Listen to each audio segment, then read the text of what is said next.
Master Skywalker, there are too many of them. What are we going to do?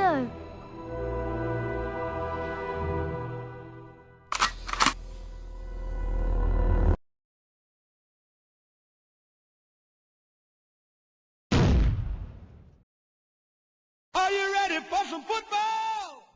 We're just a little over a month ago when Joe Mixon was accused of pointing a gun at a woman, telling her that he should shoot her and that the cops can't get him. It's interesting that this news breaks out. If you didn't know, some kids were playing Nerf around Joe Mixon's house and a kid got shot. I'll be keeping an eye out to see how this whole thing plays out, but for now it looks like Joe Mixon's draft stock is taking quite a hit. Anyways, welcome back to 32 Deep, your channel for 32 team fantasy football leagues. I'm the commissioner of a 32 team league called the NFL Replica Association. I've been doing these divisional breakdown videos, and in this episode we're going over my predictions for the NFC South. Starting with the last place prediction, I think the Atlanta Falcons are going to end up last this year. The Dirty Birds do have a solid fantasy quarterback in Kirk Cousins, and I think the Falcons' very own Kyle Pitts will start living up to expectations after having a down sophomore season.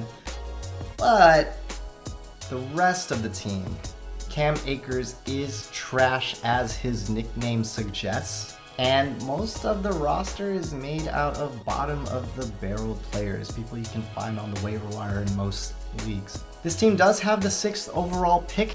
That should give them an immediate starter on this team. Hopefully they hit it big with that pick. Next up, I predict in 3rd place we'll have the no QB led Bucks. Just like the real life Buccaneers, this team does not have a quarterback. Even with solid contributors like Travis Etienne, Josh Jacobs, Devontae Adams, this team will struggle without a serviceable QB. I think Mike Gesicki does have a chance to be a good tight end given a change of scenery, so that should help out.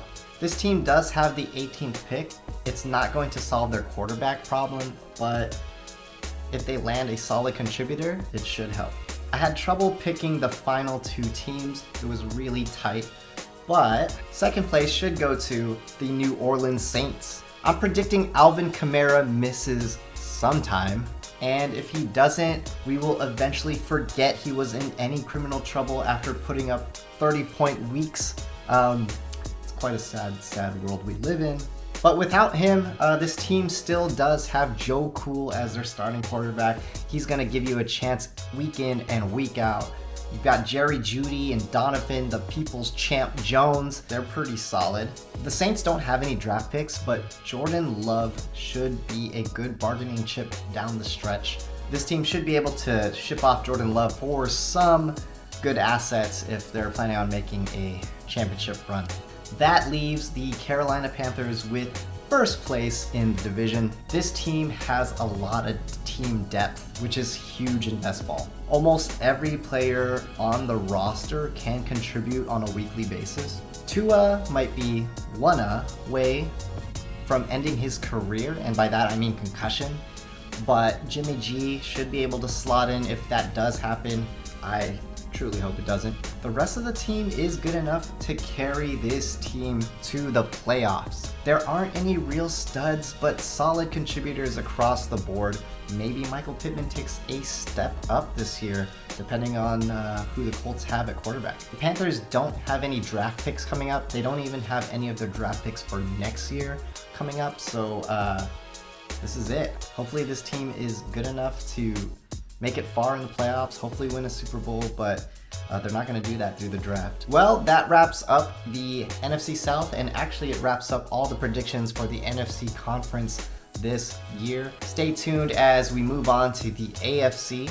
I've also been in touch with other 32-team league commissioners. There are a lot of different formats that I plan on covering. It should be helpful for viewers of this channel as draft season heats up.